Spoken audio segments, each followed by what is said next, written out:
you're experiencing issues with voice chat not working in Cyberpunk 2077, follow these simple steps to troubleshoot and resolve the problem. Step 1. Check audio settings.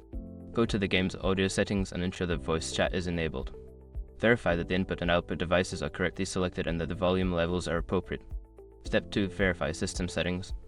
Check your system's audio settings to ensure that the microphone and speakers are functioning properly. Make sure the correct devices are set as default and that they are not muted. Step 3. Update drivers.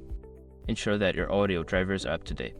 Visit the manufacturer's website for your sound card or audio device and download the latest drivers to ensure compatibility with the game. Step 4. Restart the game. Sometimes, simply restarting the game can resolve temporary glitches. Post Cyberpunk 2077 completely and then relaunch it to see if the voice chat starts working. Step 5. Check for game updates. Make sure that your game is updated to the latest version. Developers often release patches that fix bugs, including issues with voice chat. Check for updates through your game launcher.